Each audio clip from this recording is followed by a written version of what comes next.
Olá, pessoal. Dando sequência aqui no conteúdo da disciplina ENGE 338, vamos falar hoje nessa videoaula a respeito de mecanismos de transmissão de potência. Essa aula ficou dividida aqui da seguinte forma: nós vamos fazer uma breve introdução para caracterizar a utilização desses mecanismos. Vamos falar um pouco a respeito aí de algumas características que podem ser utilizadas para selecionar um determinado tipo de mecanismo para compor uma máquina, né, para fazer parte de uma máquina. Vamos falar sobre relação de transmissão, que é um dos aspectos aí mais importantes dos mecanismos de transmissão. Aprender, né, uma classificação básica sobre esses mecanismos, para a gente saber diferenciar, né, e, por assim dizer, também melhorar a questão do entendimento que a gente tem sobre esses sistemas. Vamos falar por transmissão por engrenagens e também transmissão por polias e correias, né, que são as mais importantes aí que a gente tem dentro dos equipamentos agrícolas. Bom, fazendo então uma breve introdução, pessoal, da mesma forma que na aula anterior eu usei de uma definição mais grosseira, né, o que seria então esses mecanismos? Né? São associação de elementos mecânicos visando a transmissão de potência e também energia, né, entre pontos separados espacialmente e com uma finalidade específica, perfeito? Então a gente vai ter no caso aí, né, uma combinação desses elementos mecânicos para compor o que a gente chama de mecanismo, ok? E esse mecanismo, né, ele vai formar o que a gente chama de máquina, né? Uma máquina, ela pode ser basicamente um mecanismo ou uma junção de N mecanismos, né, que estão aí trabalhando, né, com um propósito bem específico para você conseguir atingir uma função global, né? Você tem uma máquina para fazer a trilha, para fazer a separação e limpeza de grãos. Então você tem ali no caso uma combinação desses mecanismos, né, para fazer toda a máquina e ali você vai conseguir retirar a função, né, atingir o objetivo final, que é, no caso, trilhar, fazer a separação, fazer a limpeza de grãos, por exemplo. Então, os objetivos, como o próprio nome indica, né, a questão aí da transmissão de potência e também movimento. Né? Então, aqui em cima o título, né, mecanismos de transmissão de potência, ele já reflete muito, né, o que é isso. Você vai transmitir potência de um ponto para outro. E é lógico que essa transmissão de potência ela acaba sendo função aí de um movimento, né? Então existe um movimento entre os elementos que compõem o mecanismo e esse movimento então será utilizado para acionar diversas máquinas e outros equipamentos que a gente utiliza não só no meio agrícola, mas também em todas as partes, né, da engenharia que a gente tem aí no nosso dia a dia, perfeito? Além de conseguir variar potência e movimento, nós temos também uma coisa bem interessante a respeito dos mecanismos de transmissão de potência, que é a possibilidade de variar velocidade e torque. Né? Nós podemos, no caso aqui, até pensar em velocidade angular. Né? Podemos variar velocidade angular e torque. Isso passa a ser uma coisa bem interessante também dentro dos mecanismos, porque várias máquinas, né, elas terão ali, vamos colocar como exemplo uma colhedora de cereais. Então, a colhedora de cereais ela é composta por vários mecanismos e cada um precisa de um regime de rotação, precisa de um torque para conseguir operar. Então, utilizando-se os mecanismos de transmissão, a gente consegue fazer isso também. Então, nós temos aí como objetivos básicos a transmissão de potência, movimento e também a possibilidade de variar velocidade e torque. Né? Isso é um aspecto bem interessante. Aqui nós temos algumas figuras, só para exemplificar isso, trazer para o cotidiano nosso. Aqui nós temos um cavalo mecânico, né, tracionando aqui duas carretas. E no caso, o motor do caminhão, pessoal, ele está aqui na frente, ó, certo? O motor está aqui na frente, mas os eixos de tração estão aqui atrás, ó. Dessa forma, o que é necessário fazer? Então, basicamente é necessário fazer com que essa potência chegue até esse eixo traseiro. Né? Então, nós precisamos transmitir essa potência para o eixo ou para os eixos, né, que desenvolvem tração. Então nós vamos aplicar ali algum determinado tipo de mecanismo para conseguir atingir essa função básica, ok? Então existe, né, uma separação espacial ali entre os pontos, né, onde a energia está sendo produzida, que no caso é aqui no motor, né, e ela está separada do ponto onde está sendo utilizado, que no caso aqui da sua forma mais básica é para produzir tração aqui nos eixos traseiros, né? Então é necessário a gente utilizar desses mecanismos de transmissão para fazer com que essa potência chegue até esse eixo que se movimenta, né? Que é responsável por movimentar a máquina. Então essa é a função mais básica. Além dessa função, todos sabemos, né, que esses caminhões e N veículos aí, eles contam com marchas, né? O que basicamente é uma marcha, né? É uma combinação. Você vai ter ali uma combinação de elementos de transmissão, né, que compõem um mecanismo, e essa variação, essas diferentes combinações é justamente para a gente obter um leque, né, de possibilidades em termos de ajuste de velocidade e também de torque, dependendo das situações. Colocando como exemplo aí, pessoal, o carro popular, né, geralmente ele tem 5 velocidades, 5 marchas avante e uma ré. Então essas 5 marchas avante, elas são possibilidades, né? Então, nesses carros mais simples, né, os carros populares, a gente trabalha com relações fixas. Então, cada marcha ali ela tem um propósito, né? Se a gente pega a primeira marcha, basicamente a função dela é arrancar, né? Tirar o carro da inércia, que é o momento onde a gente precisa ali de um torque substancial. Então, a gente coloca a primeira, geralmente a gente fala, né, que é mais forte, né? A primeira é mais forte. Na verdade, ela produz um torque resultante ali maior para conseguir movimentar o carro, ok? Depois, né, a partir desse arranque aí, nós precisamos naturalmente desenvolver uma velocidade maior.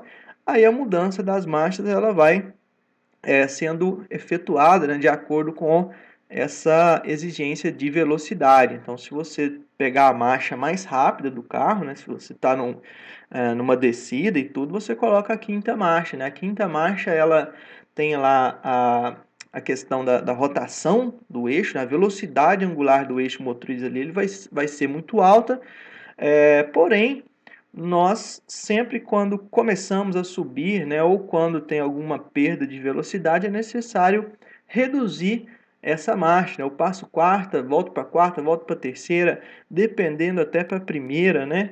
Então, o que nós estamos fazendo quando reduzimos as marchas do carro? Estamos trocando combinações de engrenagens ali no caso, para conseguir uma relação de torque e velocidade. Então a gente está descendo essas marchas, por quê? Porque começou a ficar pesado, nós precisamos de mais torque, né? O motor ele tem uma limitação de torque que ele pode fornecer, né? Então esse é um propósito bem interessante aí dos mecanismos. Uma coisa bem mais simples que eu gosto de falar, porque certamente todo mundo já teve contato, né? Uma bike, ela vai ter aqui, vamos colocar 18 marchas. Ela vai ter aqui, no caso, 6 engrenagens aqui na roda de tração, né? E aqui no pé de vela nós teremos 3 coroas, né? Vamos assumir que não exista nenhuma restrição em combinar essas engrenagens envolvidas, então nós poderemos ter aqui 18 combinações, né? Cada uma dessas coroas aqui da frente pode combinar com 6 aqui atrás. Então, teremos, em princípio, 18 marchas, né? 18 relações ali para selecionar na bike. E o que acontece? A gente, quando quer desenvolver uma velocidade maior, né? O que a gente faz? Colocamos quase que da forma que está aqui, né? A coroa grande aqui no pedal, né? No pé de vela. E aqui atrás colocamos a engrenagem pequena, né? Então a gente consegue desenvolver uma velocidade boa. Você está numa reta, está numa descida, você vai de forma bem rápida, né? Então aquela pedalada, aquela força que você aplica no pedal, aquela potência que você aplica no pedal, ela consegue ser bem utilizada para produzir movimento, né, e com uma taxa de variação da distância em função do tempo muito alta. Você está indo muito rápido ali, né, dentro das limitações do sistema, né? Porém, quando começa a subir, né, você tem um morro, para subir um morro forte, vamos pensar aqui em termos de UFV, para quem conhece aqui, sabe bem a ladeira dos Operários, né? Então imagine que vocês estão vindo na reta e vão subir a ladeira dos Operários. Será necessário fazer uma alteração dessa relação de transmissão, né? E o que a gente faz é passar, né, essa corrente aqui, né, por meio do desviador aqui, a gente passa ela para a coroa menorzinha. Então, aqui dentro do pé de vela tem uma coroa bem pequena também, né? Às vezes ali 22, 24 dentes. Aí o que acontece? A gente coloca essa pequena aqui na frente e colocamos a grandona aqui atrás, ó. E dessa forma a gente consegue transpor esse obstáculo. A gente fala que a marcha leve, né? Na verdade, essa é uma marcha que ela produz um torque resultante, né, para você se deslocar maior do que aquela combinação anterior, naquela outra combinação extrema que nós já colocamos aqui como exemplo. E então a gente consegue dessa forma transpor o obstáculo.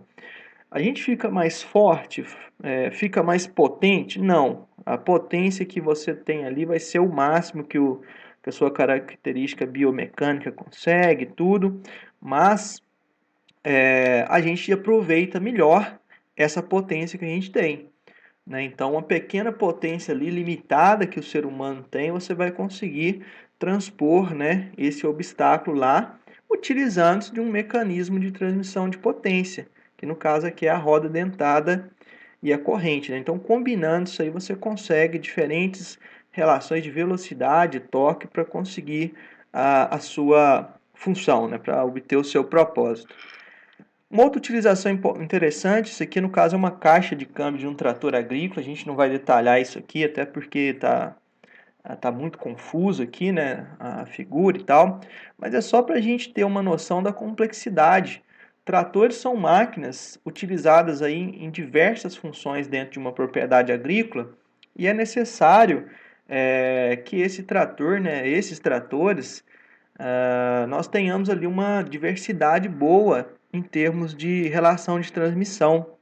Nós precisamos ter ali um número maior de marchas, principalmente se a gente comparar com um carro de passeio, né? Às vezes um trator hoje aí, o mais basicão, ele vai ter 8 marchas para frente, vai ter 2, 4 marchas rés. Então, quanto maior esse número de marchas, né, quanto maior o número de combinações possíveis, melhor vai ser, porque nós vamos conseguir adequar o trator a diversas operações. Nós temos operações que exigem mais torque, né? Então a gente tem que trabalhar o quê? Com uma marcha que produza esse torque maior, ok? E que a gente consiga puxar um subsolador, por exemplo, que é um implemento de manutenção do solo, que exige muito em termos de tração. Então essa é uma operação que ela é feita lenta, porque você coloca, né, uma marcha, vamos falar assim, entre aspas, mais forte na máquina. Por quê? Porque o torque do motor, né, a gente sabe que ele atinge um valor máximo, então ele é limitado àquele ponto, mas, né, utilizando-se aí das combinações proporcionadas pelo câmbio, nós conseguimos aumentar o torque, né, do motor até o rodado, por exemplo, né, a gente tem uma redução. Às vezes vamos passar aqui, opa. Motor, geralmente, motor diesel, né, ele vai trabalhar dependendo, existe uma variação bem grande aí, pessoal, mas vamos colocar na faixa de 1.600 a 2.300. Então é necessário o quê? Que se faça uma redução dessa rotação desse motor, né? Então, a rotação, na medida que ela vai sendo reduzida, nós temos uma relação inversa com o torque, né? O torque ele aumenta, então o torque no rodado ele vai ser maior do que aquele produzido pelo motor. Então, só para reforçar essa questão aí da utilização do mecanismo, a importância que ele tem dentro da agricultura. Tem essa máquina aqui, é uma colhedora combinada de grãos, será alvo de estudo mais na parte final da disciplina, Mas é uma máquina bem interessante porque ela faz uma série de funções, né? Qual que é a função global dessa máquina? É colher. Colher é retirar os grãos limpos da lavoura. Então até ela está, o que eu imagino aqui, ela acabou de descarregar aqui nesse transbordo, né? Então o grão limpo já foi retirado aqui. Isso aí é a função global da máquina. Mas para chegar nessa função global, é necessário que ela desenvolva uma série de processos auxiliares, né? Então a gente tem subfunções, processos auxiliares, a gente pode entender como etapas que essa máquina faz. Por exemplo, aqui na frente ela está fazendo um processo que nós chamamos de corte. Então aqui tem alguns mecanismos envolvidos, como esse que está aqui, que é o molinete. Aqui atrás tem a esteira transportadora, certo? Então esse material aqui, a planta é cortada, conduzida para dentro da máquina, onde aqui nós teremos um mecanismo responsável por fazer a trilha, que vai separar o grão no caso aqui parece ser trigo, né, da espigueta, ou vagem, ou sabugo, o que for, né? E esse material depois ele vai precisar ser separado, né, que é no caso a gente separar já a parte mais grosseira, eliminar isso aí, e depois a limpeza é aquela parte final, onde que a gente vai fazer a remoção de palhiços, coisas que são mais finas. Depois esse grão limpo ele fica armazenado na máquina, aí você vai ter já na parte final o processo que é descarregar. Né? O interessante dessa máquina, pessoal, é porque ela executa essa série de funções aí, e os mecanismos de transmissão de potência têm uma função primordial, porque cada negocinho desse aqui, cada mecanismo, ele precisa de uma velocidade periférica, né, controlada. A gente tem que ajustar a velocidade do molinete, precisamos ajustar a velocidade de esteira. O próprio sistema que faz a trilha, né, dependendo do material, você vai ter que ter mais ou menos torque, né? A gente tem que variar ali a rotação para conseguir variar o torque. A parte de limpeza e separação, às vezes a gente conta com tem ventiladores ali que precisam ajustar o fluxo de ar. E tudo isso, pessoal, isso é obtido mediante a utilização de mecanismos de transmissão de potência. Nas máquinas mais antigas, a gente via isso aqui, ó, né? Então, na parte lateral da colhedora combinada, a gente conseguiu observar, né, uma série de polias, corrente e vários outros mecanismos, engrenagens. Isso aí só ressalta, né? É bem interessante apresentar essa máquina por causa disso aí, né? A gente tem um motor só, uma fonte de potência nessa máquina toda. Ela é responsável por fazer todas essas funções, né? E todos esses mecanismos tendo essa especificidade e, além de tudo, ela tem uma função, né, que é deslocar. Então, o motor apenas ele está aqui em cima, ó, está aqui atrás, e ele está acionando tudo isso, né, por meio dos mecanismos, e ainda tem a parte do avanço da colhedora, né? Então, fica bem interessante aí como exemplo da área agrícola. E um outro também que vocês vão até utilizar mais ao longo da disciplina, que é a questão da semeadora ou máquinas para plantio, transplantio, distribuidor de fertilizante. Nós sempre trabalhamos com a questão aí de ajustar a taxa de distribuição de semente, taxa de distribuição de mudas, de adubo, de corretivo, enfim. Para quem já tem um contato aí, sabe, né, que essas regulagens são feitas por meio da troca de engrenagens, né, nas máquinas mais comuns, aí, mais simples, a gente consegue regular. Por quê? Porque a gente troca essas posições, a gente mexe na relação de transmissão. Então, isso aí é um propósito interessante, né? Dentro da agricultura, certamente vocês vão ter contato com isso aí. Hoje, tem uma substituição gradual desses acionamentos por motores elétricos, por motores hidráulicos, mas certamente a gente vai encontrar muito desse aí no campo, a engrenagem, corrente. Então, isso aí a gente fecha, pessoal, a questão da introdução. E aqui eu gostaria de falar sobre alguns parâmetros para a seleção. Aqui é de forma mais rápida mesmo, só para a gente ter ideia, né? Então existem diferentes tipos de mecanismo de transmissão disponíveis aí para termos de projeto de engenharia. Só que a gente precisa né, criar premissas aí para designar um certo tipo de mecanismo para uma máquina, né? Então nós precisamos pensar em vários aspectos, né? Eu listei alguns aqui, mas eles não são uma receita de bolo, vocês mesmos, né, podem criar, abrir uma noção a respeito disso aí, e acabar, né, criando uma solução melhor para determinado equipamento. Então, por exemplo, a gente tem mecanismos que são menos resistentes a choques.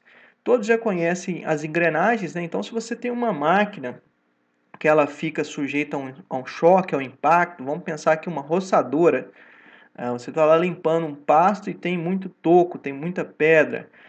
Engrenagem geralmente costuma sofrer muito com isso, costuma quebrar. Então, nós temos soluções que são mais interessantes, como por exemplo correia e alguns outros mecanismos. Outro ponto é a distância entre tanto a fonte e o equipamento que vai utilizar essa potência, né? Às vezes eu tenho um motor que está muito distante da polia de acionamento da máquina, né, do eixo de acionamento da máquina, que se eu fizesse utilizando engrenagens, por exemplo, ia ficar um projeto muito caro. Então a gente coloca, nesse caso aí, o que a gente vai ver até agora aqui na aula, mais à frente, é a questão de correias, né? Você consegue transmitir potência em distâncias aí maiores e com um custo que cabe dentro do orçamento. Listei aqui também, pessoal, a questão da durabilidade, né? Se você vai conseguir estabelecer um plano de manutenção adequado, aquela máquina, né, com aquele mecanismo, ela vai durar bastante tempo. O custo eu já mencionei aqui. É, Tem aqui também questão de lubrificação. É mais ou menos exigente em termos de lubrificação. Fica exposto, a gente vai conseguir ter acesso a esse equipamento para fazer essas manutenções. Libera ruído, libera vibração, né? Às vezes eu estou trabalhando com uma máquina onde eu não quero a presença disso aqui, porque isso prejudica a questão ergonômica do posto de trabalho. Imagine vocês um, o exemplo do Jeep, né? O Jeep ele vai andando e a gente escuta a transmissão dele, né? Tem até a questão do trator, né? O Valmet antigo, né? O Valmetin, a linha 65, 85. O pessoal costuma zoar demais esses tratores por causa do ruído liberado pela transmissão, né? Transmissão, caixa de marcha, redução final. Então, isso é um negócio que a gente consegue, né? Se a gente troca o mecanismo que está sendo utilizado ali, eu tenho mecanismos que produzem menos ruído, que produzem menos vibrações. Então, isso aí também pode ser utilizado. O quanto de torque, o quanto de potência eu consigo transmitir? Tem mecanismo que não consegue transmitir elevada potência, né? Tem limitações ali. E você vai ter que pensar nisso também, né? Quando for fazer um reparo, for fazer alguma substituição.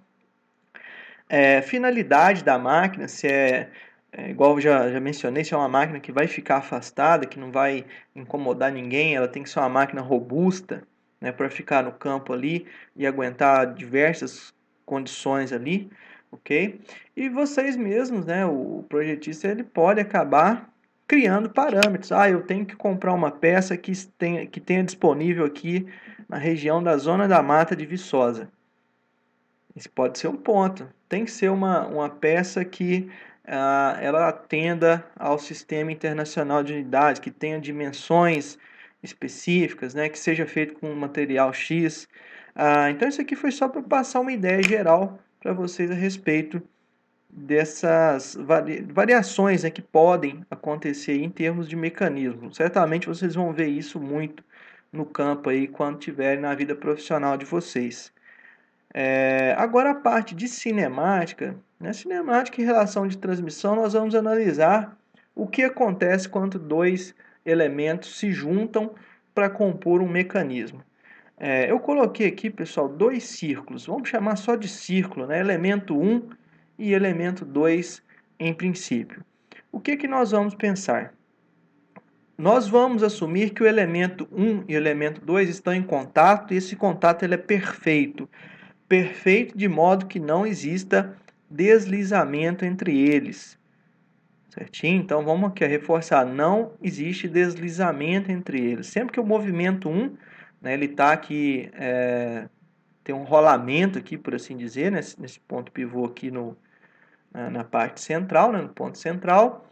Então não vai ter deslizamento. Todo movimento entre eles vai ser 100%, certo? Não vai ocorrer nenhuma perda ali em termos de deslocamento, perda de potência. E esses mecanismos, esses elementos aí, 1 e 2, eles vão ter uma rotação N1 e N2, respectivamente, né? Elemento 1 com a rotação 1, elemento 2 com a rotação 2, e cada um desses elementos também terá o seu raio, raio 1 e raio 2, respectivamente, né? Nós sabemos da aula anterior sobre o tema de elementos básicos de mecânica aplicada que a velocidade, né, num movimento circular era calculada aí como ômega raio, não é isso? Ou se a gente trabalha aí já passando com RPM, né, como é mais comum em máquina agrícola, né, a gente tem 2π raio vezes a rotação em RPM dividido por 60. Então essa velocidade periférica ela vai ser dada por essa relação. Agora eu pergunto para vocês, qual o valor aqui? Já que esses elementos estão em associação, né, estão em contato perfeito aqui, se eu pegar e der uma volta no elemento 2, quantas voltas esse elemento 1 vai realizar? Vamos pensar aqui, ó, o raio do elemento 2 ele é maior que o raio do elemento 1. A gente não sabe o quanto aqui, mas vamos falar só que é maior por hora. O que acontece? Pensando em RPM, pensando em velocidade angular, nós teremos a seguinte situação. A velocidade angular, né, a rotação desse elemento 1 aqui, ela será maior. Por quê? Porque para acompanhar o movimento do perímetro desse elemento 2, ela tem que girar mais vezes, né? Então isso quer dizer que eu girei uma vez, fiz uma volta completa com o elemento 2, o elemento 1 ele vai girar mais de uma vez. Porque o perímetro dele é menor do que o perímetro do elemento 2, certo? Então, para compensar isso aí, ele tem que girar, né, mais vezes, e pensando no mesmo intervalo de tempo, será o quê? Uma maior velocidade angular, né? A velocidade angular, então, será diferente entre esses dois elementos, né? O elemento 2 ele terá uma velocidade angular menor do que o elemento 1. Ok. Nós podemos, com base, né, no que já foi exposto aqui em cima, calcular, né, a velocidade periférica. O que é essa velocidade periférica? Só para relembrar, né, pessoal, é no ponto tangente aqui, ó. Né? Então ela está assinalada aqui por essa seta vermelha, tanto para o elemento 1 como para o elemento 2. Agora eu vou perguntar, né, como que se comporta essa velocidade? Né? Qual componente terá velocidade maior, menor ou vai ser igual? A gente já sabe que a velocidade angular ela será diferente. O elemento maior ele terá menor velocidade angular, né? Só que a gente tem que pensar no seguinte: essa região aqui não tem um contato perfeito. A gente não assumiu isso aí para nossa análise. Então quer dizer que nesse ponto aqui os dois terão uma velocidade VT, né? Chamamos aqui de VT. Por quê? Porque a velocidade dos dois são iguais, pessoal. A rotação ela é diferente, mas a velocidade periférica aqui ela é igual para os dois elementos, né? Por que isso acontece? É fácil a gente, deixa eu até voltar aqui. É fácil a gente ter em mente por quê? Esse elemento 2 aqui ele tem uma velocidade angular menor, porém o raio dele é maior, né? E a velocidade não é ômega raio? Né? E o que acontece? Então existe uma compensação. Os dois terão a mesma velocidade, só que o que vai mudar é a velocidade angular. Né? Nesses dois casos aqui, nós podemos colocar o ômega do elemento 1, o raio do elemento 1 será igual ao ômega, né? A velocidade angular do elemento 2, e o raio do elemento 2. Então, como o elemento 1 ele tem um raio menor, ele tem que girar mais rápido para conseguir igualar ao elemento 2. Isso basicamente é o que acontece aí. Então, nós temos essa relação aqui, de onde deriva o que está aqui nessa equação de baixo aqui desse slide. Então, nós temos que, aqui já está ajustado para RPM, né, pessoal? Mas poderia ser ômega aqui, velocidade angular, tanto faz. Então, nós temos o produto da rotação vezes o raio do elemento 1 será igual ao produto da rotação e o raio do elemento 2. Né? Então, a gente vai usar muito isso aqui, ó, que é o que a gente chama de relação de transmissão. Então, fazendo esse cálculo aqui, o que vai ser possível a gente tirar de informação? Vamos supor que eu tenha uma semeadora, né? Uma semeadora está lá fazendo a dosagem de sementes com um mecanismo bem simples que a gente chama de disco horizontal perfurado. Vocês vão ver isso mais à frente também. E basicamente a regulagem dessa máquina de taxa de semeadura é você estabelecer a relação de transmissão entre uma roda de acionamento que ela vai arrastando no solo e o disco. Né? Por exemplo, se eu tenho a roda, ela tem um perímetro de 1 metro, quer dizer que em uma volta completa a máquina avançou 1 metro. Né? E nós temos o disco lá com determinado número de furos. E vamos imaginar que a relação é 1 para 1. A cada volta que essa roda de acionamento dá, o disco também dá uma volta. Se o disco ele tem 20 furos, estarão caindo ali nesse caso 20 sementes por metro. 20 sementes por metro não é o que eu quero. Aí você vai lá no mecanismo de transmissão que faz acionamento desse dosador e você muda a relação de transmissão. Aí você vai e coloca a seguinte relação. Para cada volta da roda de acionamento, o disco dosador ele vai girar meia volta. Né? Então, a gente sabe que em uma volta de roda de acionamento, a máquina, teoricamente, deslocou 1 metro, né, no terreno. E como o disco dosador ele deu só meia volta, vão cair 10 sementes. Né? Então, a taxa de distribuição aí será de 10 sementes por metro. A gente vai fazer um exemplo disso aí no vídeo sobre os exercícios. Bom, aqui uma classificação básica sobre os mecanismos. Basicamente, pessoal, a gente vai falar o quê? Em termos de sinal. O sinal, ele fala o quê? Está todo mundo girando no mesmo sentido? Né? Então, a gente percebe aqui que esse elemento está em sentido anti-horário e esse aqui também está em sentido anti-horário. Então, em relação ao sinal, nós falamos que isso aqui é positivo. Os dois trabalham no mesmo sentido de rotação. E além disso, a grandeza é a mesma. Por quê? Porque os dois elementos eles possuem o mesmo diâmetro, o mesmo tamanho. Isso quer dizer que aquela velocidade angular que nós já mencionamos no exemplo anterior será a mesma para os dois. Né? Lógico que a gente desprezando qualquer tipo de perda que ocorra ali.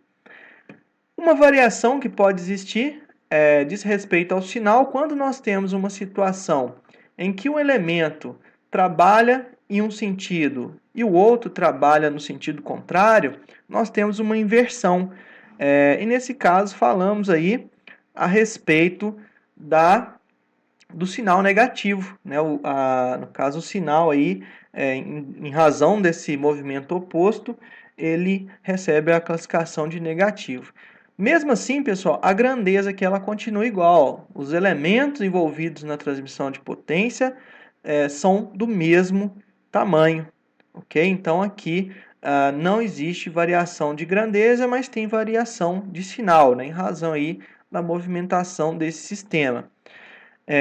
O que pode ser feito aqui? Aqui nós já temos uma situação em que o sinal ele é positivo, não existe inversão do sentido de rotação desses elementos, né, do elemento 1 e 2 aqui no caso, mas nós temos uma modificação na grandeza, porque esse elemento da esquerda aqui, ele já tem um tamanho bem menor do que o da direita.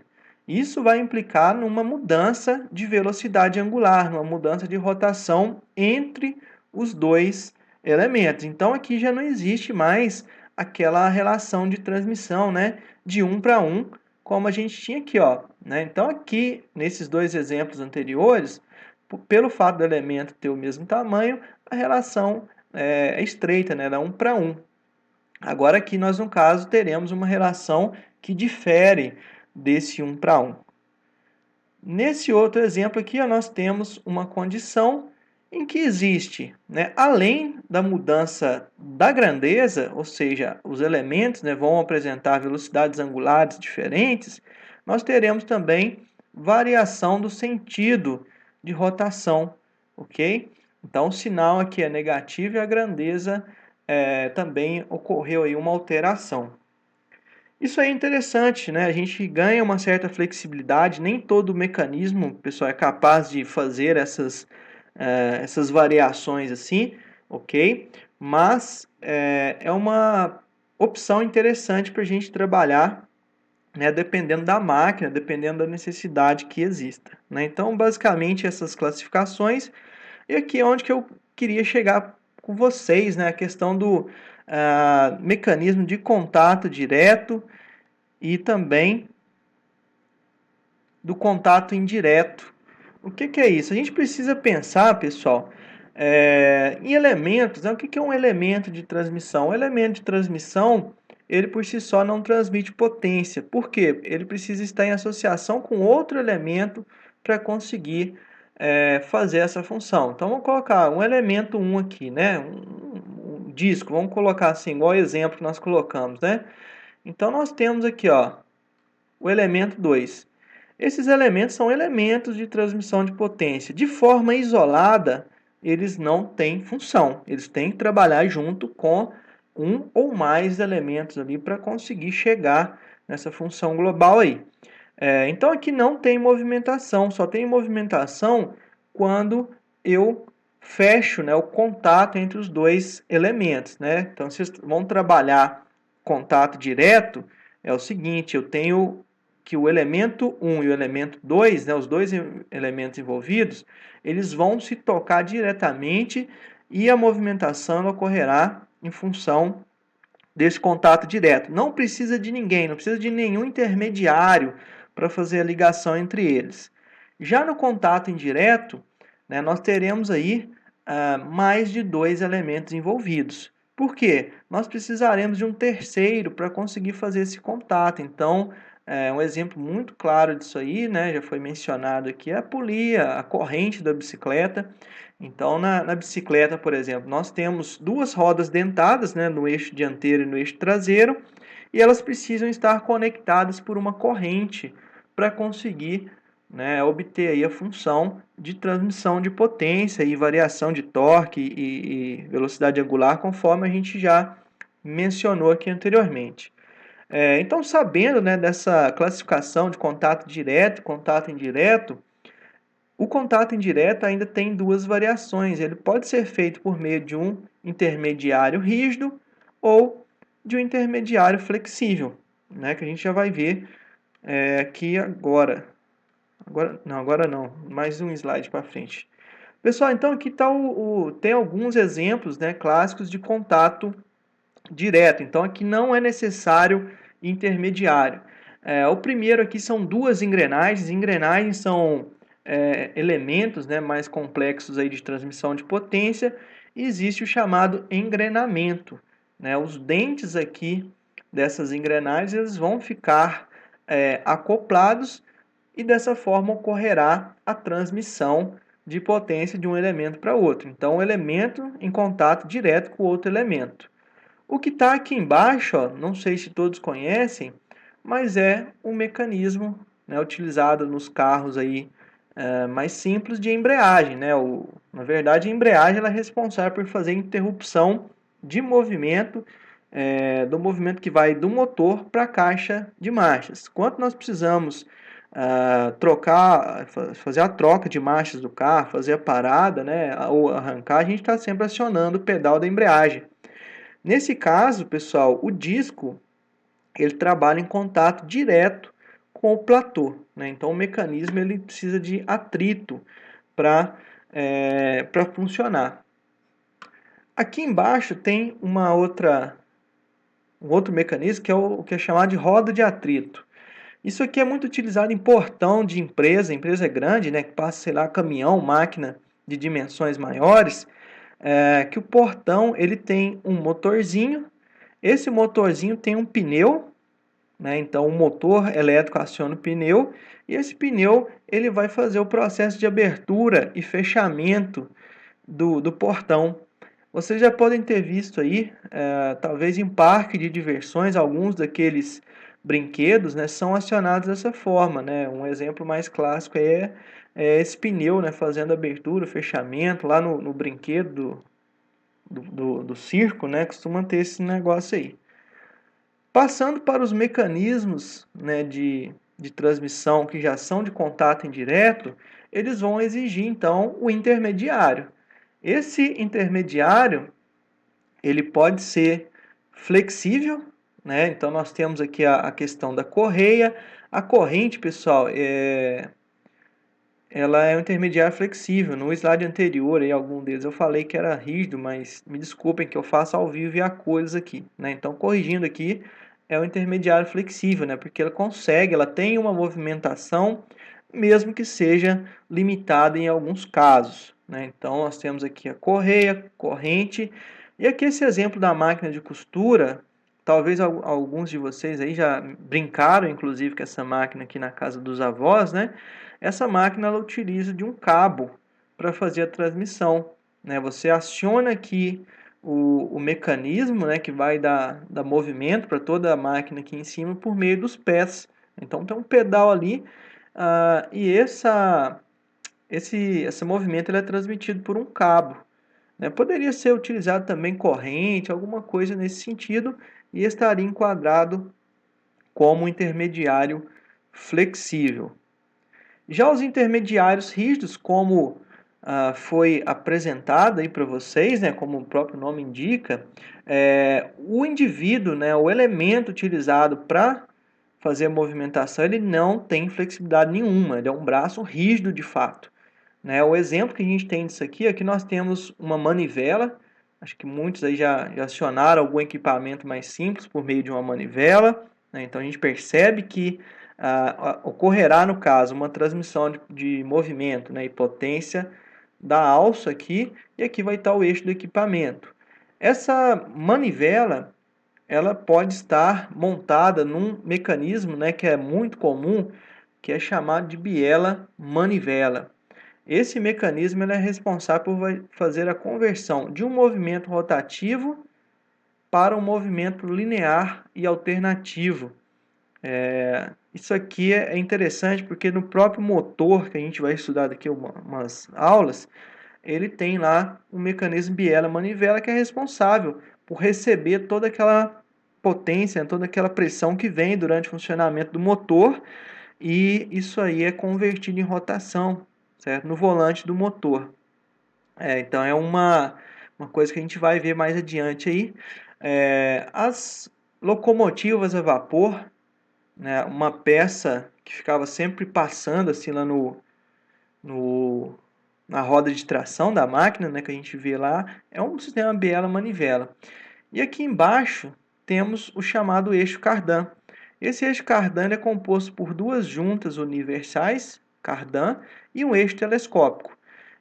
Eu vou, pessoal, nessa parte aqui, vou colocar vídeos, né, externos lá do YouTube para que vocês possam ver esses mecanismos, né, em movimentação, certo? Então, o eixo cardan ele é muito utilizado aí, nas máquinas agrícolas para fazer transmissão de potência, né, do trator por meio da TDP, que a gente chama de tomada de potência, para a máquina que nós estamos acionando. O que está nessa figura aqui é uma roçadora. Então, o conjunto de facas que fazem a roçada, ele é acionado pela TDP, que é um eixo externo que o trator tem, onde nós podemos conectar a máquina utilizando desse eixo cardan.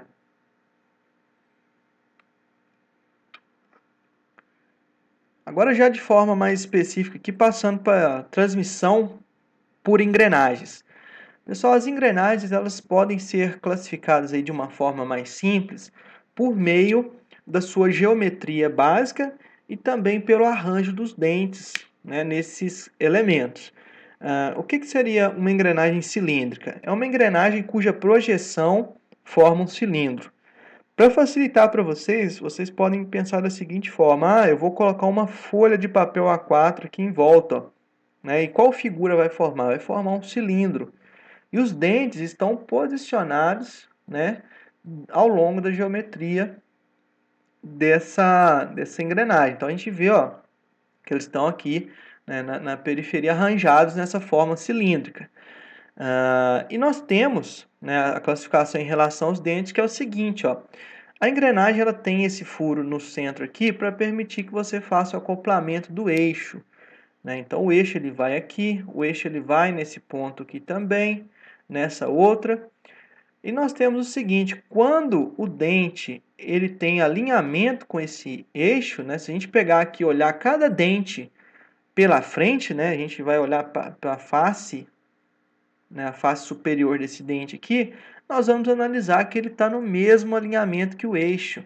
Nesse caso, classificamos aí como engrenagem de dente reto, né? São engrenagens cilíndricas com dentes retos. Só existe esse? Não, nós temos algumas variações. Por exemplo, essa engrenagem aqui, ela continua sendo cilíndrica. A gente pode passar uma folha aqui de papel A4, fazer uma projeção, estaremos formando um cilindro.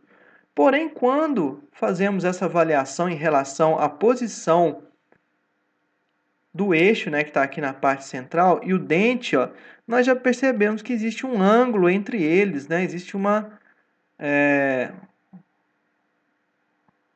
um desalinhamento entre eles aqui.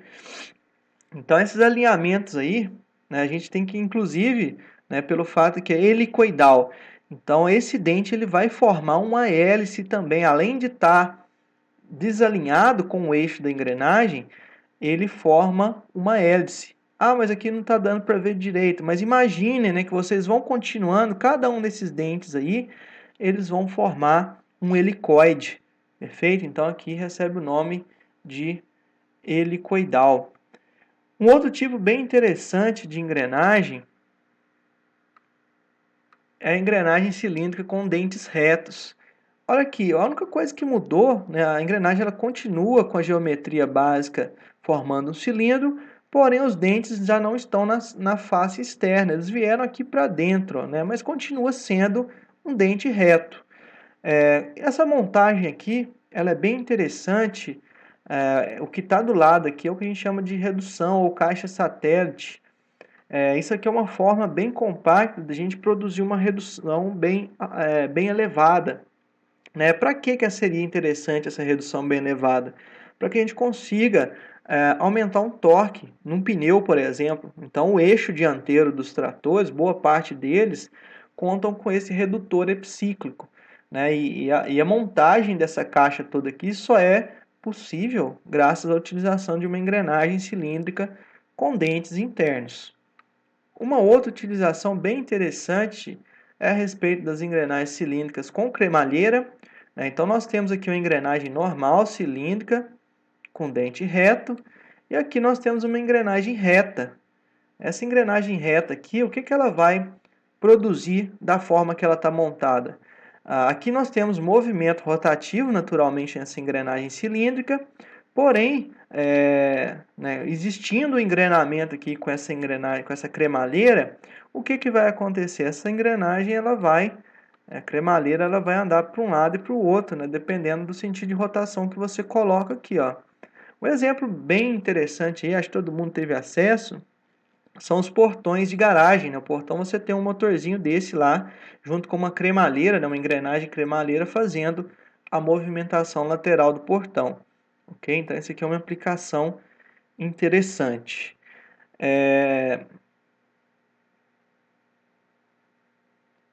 Tem um outro tipo aqui que é menos utilizado na área agrícola, pessoal, vocês vão ver pouco. Essa aqui é uma engrenagem cilíndrica com dente em V. Né? O V aí é por causa dessa orientação desses dentes aí. E eu, sinceramente, vejo muito isso aqui em sistemas mecânicos mais simples. Às vezes você tem brinquedo de criança, alguma coisa assim. Então, na agricultura eu tenho visto pouco desse tipo de engrenagem, né? Mas só para ficar aí listado para vocês, né, a existência dessa engrenagem. E aí nós fechamos, né, as engrenagens cilíndricas. Para fazer umas características gerais mais aí dela, elas são utilizadas em eixos paralelos, concorrentes, ou então em eixos cruzados. Nesse caso de eixo cruzado aí, elas devem ser engrenagens com dentes helicoidais. As relações de transmissão variam, né, entre 1 a 8 e 1 para 45, quando em duplo estágio, podem transmitir até 25 mil cavalos e trabalhar com velocidades aí, no caso com rotações, né, de até 10.200 metros por segundo de velocidade periférica. A eficiência de transmissão oscila entre 96 a 99%. O que é essa eficiência de transmissão, pessoal? Nenhum mecanismo é perfeito, não existe perdas. No caso das engrenagens, como existe o contato, o acoplamento entre os dentes ali, elas conseguem alta eficiência porque não existe deslizamento entre os elementos, né? Mas existe liberação de ruído, liberação de calor, liberação de vibração. Então, tudo isso aí acaba entrando como perda, né, no mecanismo de transmissão. Agora, as engrenagens cônicas, a geometria básica dela é o seguinte: a gente vai fazer, olha a orientação, né, vamos fazer a mesma análise que foi feita das engrenagens cilíndricas. Nós vamos colocar uma folha de A4 acompanhando a face desses dentes aqui da engrenagem, ó. Essa aqui, da de cima, nós vamos perceber que a figura geométrica formada aqui será um cone, né? Por isso que é chamado de engrenagem cônica, nesses dois casos aqui, né? As duas aqui são engrenagens cônicas. A diferença, pessoal, é relacionada aqui com com a geometria. Em relação aos dentes, nós vamos utilizar aqui na disciplina a mesma classificação para as engrenagens cilíndricas, né? O eixo da engrenagem, ela está aqui nesse furo, ó, a gente analisa onde está o furo, né? Faz a projeção de como estaria o eixo passando aqui e vamos analisar a posição do dente. A gente vê que pegando esse dente aqui, né, que está bem no centro, ó, ele está reto, ele está no mesmo alinhamento do eixo. Isso aqui vocês podem até utilizar essa figura para analisar a figura, o exemplo, né, da engrenagem cilíndrica. Então nós temos aqui ó, engrenagens cônicas com dentes retos e aqui, né, fazendo a mesma análise, nós vamos ver, né, identificar que esses dentes aqui eles já são curvos, ó, né? Então no caso aqui nós temos uma engrenagem cilíndrica com dentes helicoidais. Eu falei, né, que vamos assumir em princípio isso aqui para a disciplina, porque existem algumas diferenças em algumas classificações específicas aí das engrenagens, né? No caso, pessoal, essas engrenagens elas são muito utilizadas em eixos ortogonais. O que é esse eixo ortogonal? Um eixo está vindo aqui e o eixo vai ter geralmente um ângulo de 90 graus. Então a engrenagem ela fica dessa forma, ó, tá? Fica uma assim, né? E aqui a outra engrenagem cônica. Sempre engrenagem cônica trabalha com engrenagem cônica e do mesmo arranjo de dentes. Perfeito? Tem um tipo de engrenagem aqui interessante, que é a engrenagem parafuso sem fim e engrenagem côncava. No caso, a gente chama isso aqui de engrenagem côncava e esse de cima aqui de parafuso sem fim. Isso aqui, só fazendo de forma mais rápida, né, as características, são elementos aí, né, que trabalhando dessa forma são interessantes para a gente fazer reduções, né? Na verdade, porque a gente consegue colocar uma relação de transmissão bem acentuada, às vezes chegando aí em torno de 100 vezes. O que é isso, 100 vezes? 1 para 100. Então, vou conseguir reduzir ou ampliar a rotação em 100 vezes e, por sua vez, o torque, e aí vocês já sabem o restante da história. A eficiência pode variar de 45% a 97%, dependendo do sentido, se você está reduzindo ou se está ampliando. São engrenagens, né, que trabalham de forma silenciosa, bem suave mesmo, então gera pouca vibração. E isso aqui é muito interessante. Acho que todos conhecem pivô central, né, utilizado para irrigação. A movimentação daquela estrutura gigantesca é feito né, torre a torre por motores de baixa potência. Às vezes você tem um motor de 2, 3 cavalos ali e aquela movimentação só é possível porque existe um conjunto motorredutor, que ele faz o seguinte, ele reduz muito a rotação daquele motor elétrico de modo a aumentar o torque, né, na torre, né, no pneu que faz a movimentação do pivô central. Então, um sistema interessante aí para nós na agricultura. Aqui nós temos a relação de transmissão, que já foi apresentada anteriormente, a ideia básica, né, fazendo lá com aqueles dois elementos arbitrários, só que aqui nós vamos ter uma mudança, na verdade, no sentido de simplificar toda a análise. Lá como é que chama?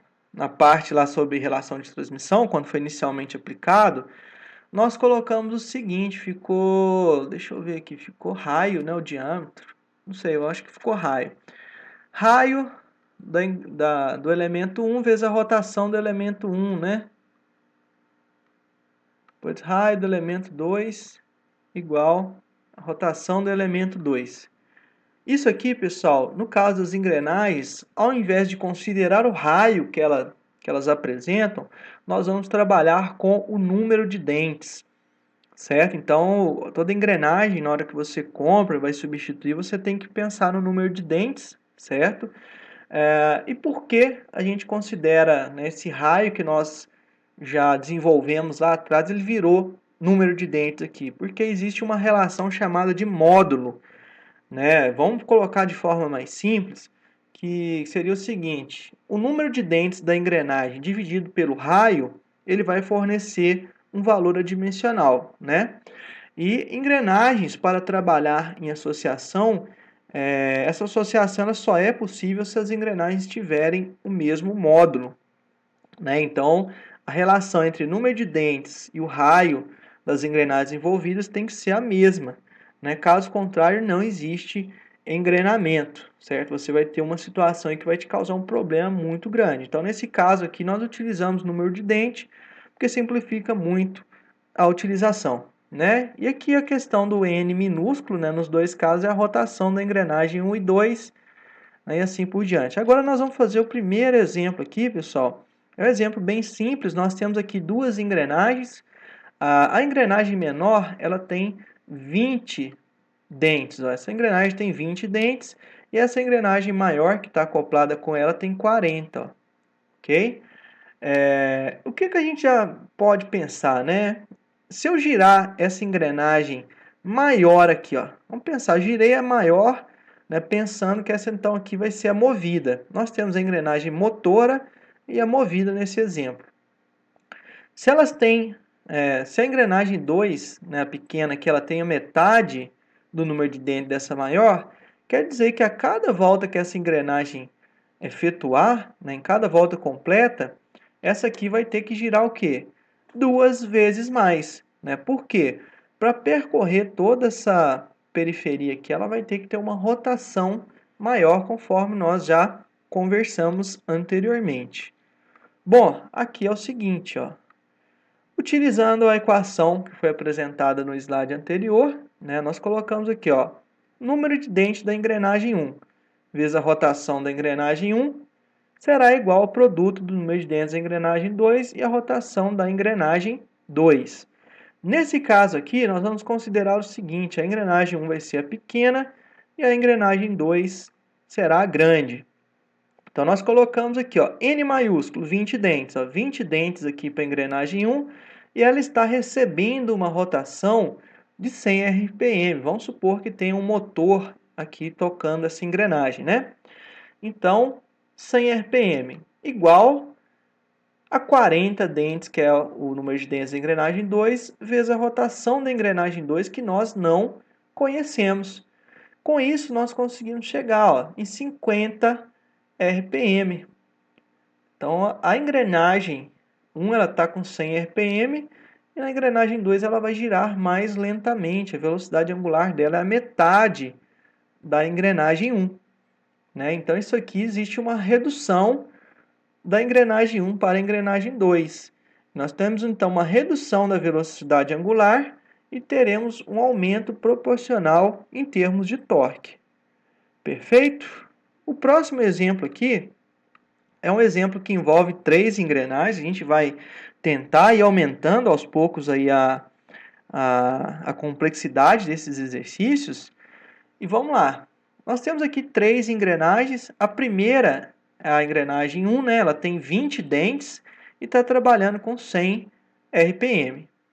Temos uma segunda engrenagem aqui, que ela tem 30 dentes e nós não conhecemos a rotação dela, né? Então, nós precisamos calcular a rotação dessa engrenagem 2. Essa engrenagem 2, ela está trabalhando aqui com a engrenagem 3 e nós também não conhecemos a rotação dela. Nós precisamos achar, então, N2, N minúsculo 2, né, que é a rotação da engrenagem 2, para conseguir encontrar essa rotação N3. Desenvolvendo isso aí, pessoal, de forma similar ao que já foi feito anteriormente, né, é o seguinte, ó. Vamos pegar, né, e fazer uma análise aos pares, a engrenagem 1 com a engrenagem 2, ó. Produto entre rotação e número de dentes da engrenagem 1 será igual ao produto entre número de dentes e rotação da engrenagem 2. Temos aqui na engrenagem 1 20 dentes, 100 RPM.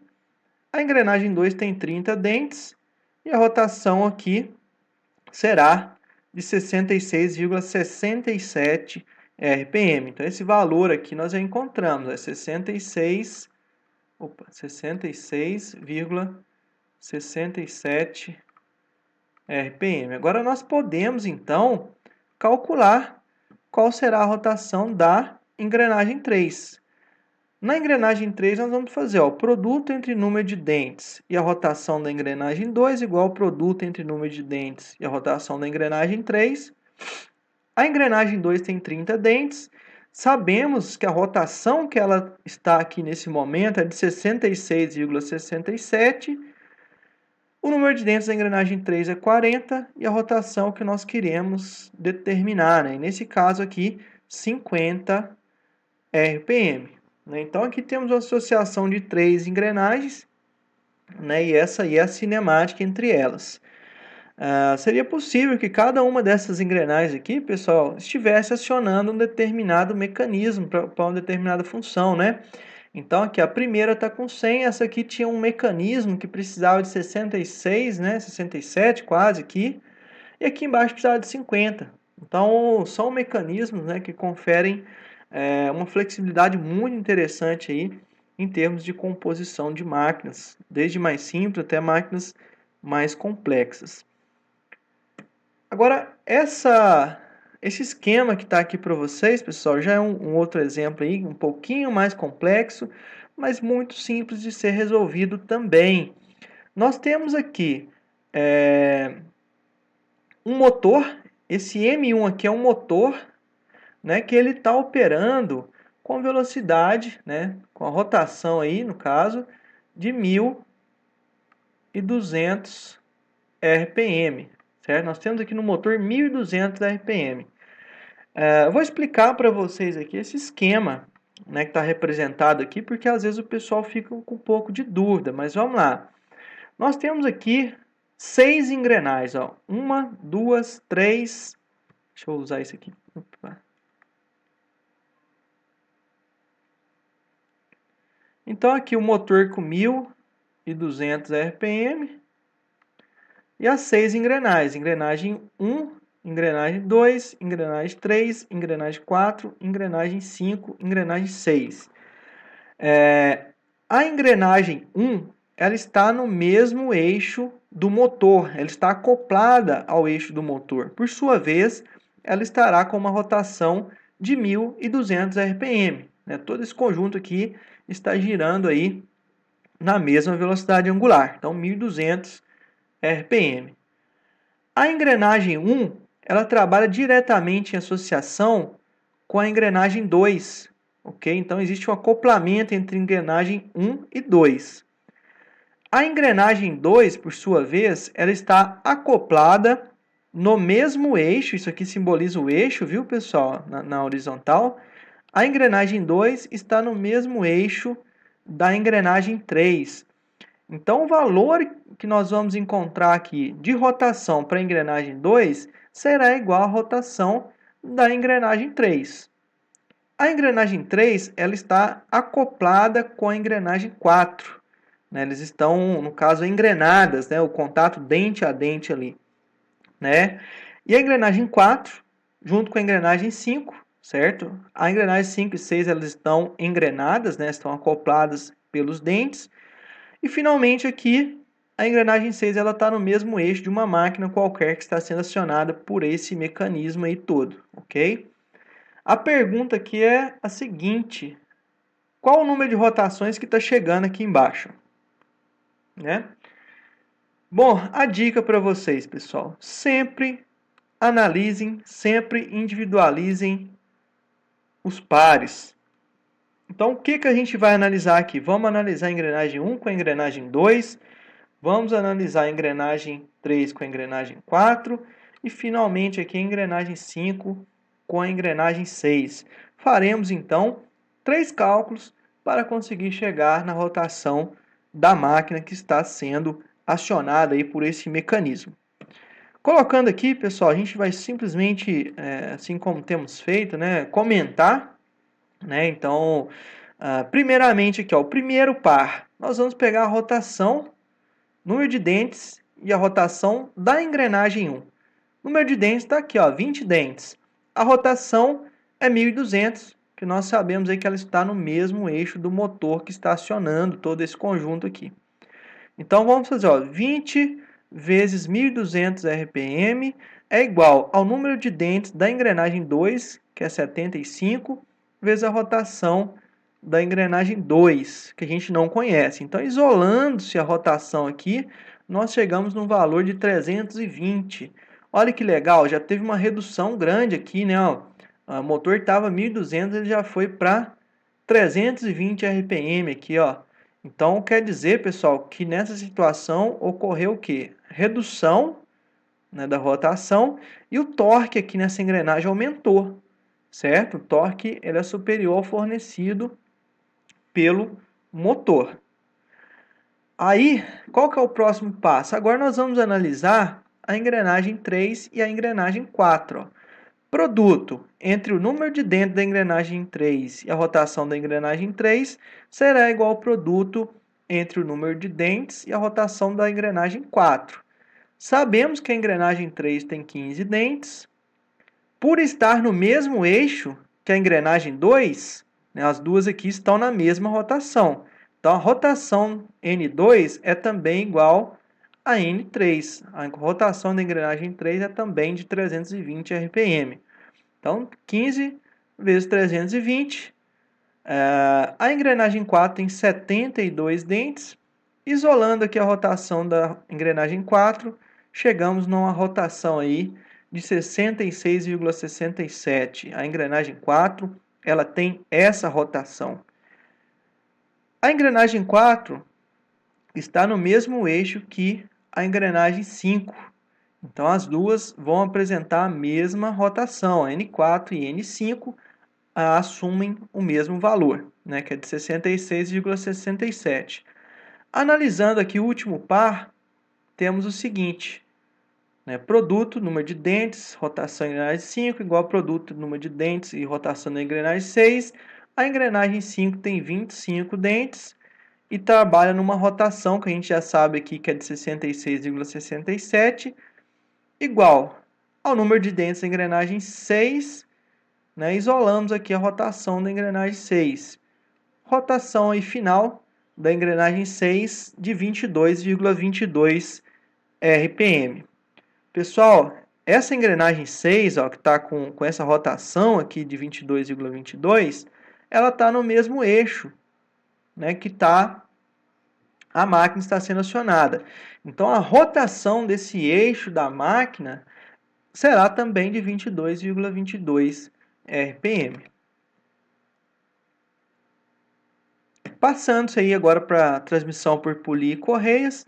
Polia e correia, né? Correia é um elemento flexível que pode ser composta de vários materiais e formatos e é um elemento aí, né, bem interessante para transmissão de rotação entre eixos que sejam paralelos ou então ortogonais. E de uma forma mais geral, a transmissão por correias é composto aí por um par de polias, sendo uma motriz, né, que é fixada no eixo do motor, e a polia movida, que é o destino da potência, certo, pessoal? Então, quando a gente falar tanto engrenagem motriz, ou polia motriz, ou motora, nós estamos falando o seguinte: de onde que vem a energia? Né? Esse primeiro exemplo que está aqui é bem interessante, é bem simples, por quê? Temos uma máquina que eu não sei o que é, viu? Mas nós vamos pensar da seguinte forma: ó. Esse carinha aqui é um motor elétrico, né? Ele vai ter lá a sua potência X qualquer e está acionando aqui essa polia maior, né? O que que vai acontecer aqui, ó? Qual que é a polia motora? Essa aqui é a motora, ó. A motora é a que está no motor, é a que tem potência, certo? A movida é que recebe. Sempre a análise deve ser feita dessa forma, né? Quem recebe, quem está doando o movimento, por assim dizer, ao sistema. Então, colocamos aqui essa ideia. Ah, tá difícil de perceber. Aí você vai fazer o seguinte: retira essa correia aqui. Identifica quem continua girando. Quem continuar girando será sempre a polia motora, certo? Então você retira esse contato aí, você consegue identificar visualmente a polia motriz como aquela que continua fazendo a movimentação. Então, pessoal, a correia, né, por ser um elemento flexível no mercado, existem diferentes tipos, né, diferentes conformações, diferentes materiais de correia e tudo, mas a gente precisa aí caracterizar, né, de uma forma mais geral. Elas são utilizadas aí, conforme já mencionado, para transmissão de potência entre eixos paralelos e cruzados. E uma coisa interessante é que é bem silencioso, né? Então a gente já não tem problemas em relação a ruído. As polias e correias, né, esse mecanismo aí, ele é interessante para redução de impactos. Por que que isso acontece? Eu vou até voltar aqui, ó. Imaginemos aqui essa situação, né? Uma máquina que está sendo acionada dessa forma aqui, se eventualmente tiver algum impacto aqui, a correia ela patina. Isso já não ocorre em outros elementos, né? Como por exemplo os mecanismos formados por engrenagens, né? Então a engrenagem ela acaba recebendo e transmitindo todo aquele impacto, toda aquela sobrecarga é, que foi aí imposta ao sistema. Então, esse é um ponto interessante do mecanismo, né, composto aí por polias e correia. Porém, essa absorção de impactos, né, ela vem junto com a questão do deslizamento. Então, a eficiência dela é um pouco menor aí que as engrenagens. Uma vantagem muito grande ao baixo custo, principalmente para você fazer transmissões de potência e movimento em distâncias que são elevadas, né? Isso aí é uma coisa interessante, né? Quando a gente tem uma distância maior, fica mais barato fazer aí com o mecanismo polias e correia. Ela apresenta menor vida útil, justamente em função desse deslizamento, né? O deslizamento, então, ocorre entre as correias e as polias. Então, isso aí acaba gerando um desgaste, né, maior e você, ao longo do tempo, aí, vai precisar ter mais trabalho com manutenção, que em boa parte dos casos termina por ser só a troca da correia, ok? Aqui eu coloquei alguns formatos principais aí, dos mais básicos, principalmente utilizados aí para a parte de máquinas agrícolas. A gente tem muita correia, né, muitas variedades hoje em dia em termos de conformação, mas como que a gente classifica? A gente pode pensar em termos da seção transversal. A gente pega uma correia e corta ela no meio. Aí a gente pega a valia de frente, né? Nós temos correias que são correias planas, temos correias trapezoidais, temos correias circulares, temos correias que são poli-V, que seria o que? Essa aqui é uma engrenagem, uma correia, essa aqui, ó, é uma correia em V, né? A trapezoidal ela é muito chamada por correia em V, e é a que está nessa foto aqui, ó. Quando nós temos uma correia com essa seção transversal aqui, nós chamamos ela de poli-V. Poli-V porque seria basicamente uma junção de várias correias, né, num só elemento, do jeito que está aqui embaixo. certo? Então a gente corta isso aqui, a seção transversal, acaba que sendo, né, uma série de correias em V juntadas no mesmo elemento. Cada tipo de correia, pessoal, vai exigir um tipo de polia também diferente, certo? Então a gente precisa pensar em termos disso aí, porque vai ter uma variação, né, muito grande, a gente tem que sempre trabalhar com ajuste, né, desses dois componentes aí para conseguir a melhor performance. Então temos aqui, ó, uma polia, né, mais simples que a gente vê aí, ó, que é uma polia que ela tem um diâmetro um pouquinho maior, a gente percebe porque ela não tem um disco, né, já são braços aqui para baratear um pouco o projeto e também tirar um pouco de peso do elemento. A gente vê aqui que é uma polia que faz um V aqui, né? Essa polia aqui é para polia plana. Temos outras polias planas aqui, temos polias escalonadas, ou às vezes eu tenho necessidade de substituir, de mudar a relação de transmissão, eu tenho uma polia, um elemento só, que eu tenho possibilidade de colocar vários diâmetros, né, vários raios aqui. Então isso aqui é interessante também.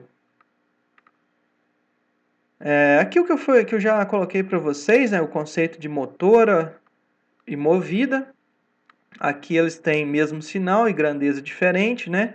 Esse elemento menor aqui ele vai trabalhar numa velocidade angular maior, no maior RPM, né, por ter tamanho menor. E aqui, gente, no caso, né, da avaliação da relação de transmissão, nós vamos fazer também a modificação do que foi primeiramente exposto para vocês lá no início, que lá era raio, e aqui nós vamos simplesmente trabalhar com diâmetro, porque com polia você trabalha, né, de forma mais fácil aí com diâmetro. Você pega, eu quero uma polia de tamanho tal, aí o cara está falando sobre o diâmetro dela, pode se falar sobre raio também, não tem problema. Então a única particularidade é isso aí, a gente trabalha aqui com o diâmetro, ou então com o raio. Aqui eu coloquei apenas um exemplo, gente. Nós vamos fazer aqui, inclusive um exemplo interessante que ele utiliza aí de alguns temas lá da aula anterior, né, de elementos básicos de mecânica aplicada. Nós temos um motor aqui M1, né, que é um motor de 7 cavalos, motor elétrico aparentemente, né, tem um fiozinho aqui. Esse motor ele tem uma velocidade, uma rotação nominal de 1450 RPM, e a polia que está presa no eixo dele aqui, ó, ela está trabalhando com uma velocidade, né, de 12 metros por segundo. No caso, está sendo feito o acionamento de uma máquina M2 e nós não temos muita informação sobre essa máquina não, só que ela precisa de 500 RPM, né? Então nós temos 1450 RPM aqui, e aqui na polia, né, da engrenagem, desculpa, na polia que está no eixo do motor da máquina 2, nós precisamos de 500 RPM. Bom, gente, o que isso aqui é interessante? A gente não tem diâmetro de nenhuma das polias, nem da que está aqui na máquina 1, nem que está aqui na máquina 2. Não sabemos o que? A relação de transmissão entre eles. A gente tem uma ideia pelo fato das diferenças de rotação, né? Mas a gente vai ter que, em um determinado momento, saber o diâmetro dessa polia. Então é isso que a gente vai calcular agora. Eu vou fazer o passo a passo aqui para vocês. E o caminho que eu dei aqui foi o seguinte, ó. Velocidade circular, ômega R, né, por ter sido apresentado aqui 1450 RPM, nós utilizamos aqui o 2πrn dividido por 60. A velocidade da polia que está no motor 1 foi fornecida, 12 RPM. Substituímos aqui na equação 2 vezes π vezes o raio, ok? Vezes 1450 RPM dividido por 60. Pessoal, resultou aqui para nós num raio de 7,9 centímetros. Então, esse aqui é o valor do raio dessa polia que está no eixo aqui do motor M1. O raio é a metade do diâmetro, então multipliquei por 2 aqui. O diâmetro dessa polia 1 que está aqui nesse eixo é aí aproximadamente 15,8 centímetros. Ok, agora, olha que legal, a gente sabe o diâmetro dessa primeira, né? A gente sabe o diâmetro da primeira e utilizando a relação que já foi apresentada para vocês, para calcular a relação de transmissão no caso de polia e correr, nós temos aqui o produto entre diâmetro e rotação da polia 1 vai ser igual ao produto entre diâmetro e rotação da polia 2. Nós sabemos o diâmetro da polia 2? Não, a gente sabe a rotação dela. Substituindo os valores aqui, ó, 15,8 que é o diâmetro da polia 1, vezes 1450 que é a rotação que está aqui a primeira polia, é igual ao diâmetro 2, que a gente não conhece, vezes a rotação, né, que foi fornecida no exercício, da máquina 2 aqui que está sendo acionada. Então, no caso, 500 RPM, nós chegamos aqui, ó, né, a resposta ao que está sendo pedido no exercício.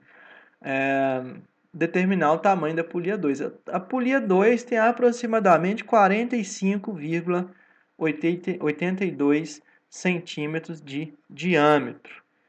Perfeito? Bom, pessoal, separei alguns exercícios aqui para a gente fazer, só que nessa aula, né, até um problema que eu tive com vocês aí na gravação, foi que eu decidi dividir essa parte aqui e acabou dando erro na hora de cortar, e então eu vou colocar isso aí em um segundo vídeo só sobre exercício, até mesmo para não estender muito a nossa videoaula, ok? Dessa forma, por enquanto, né, eu agradeço aí a atenção de vocês e qualquer dúvida, qualquer coisa aí que eventualmente, né, não ficou claro, nós vamos debater na nossa reunião, ok? Muito obrigado e até a próxima.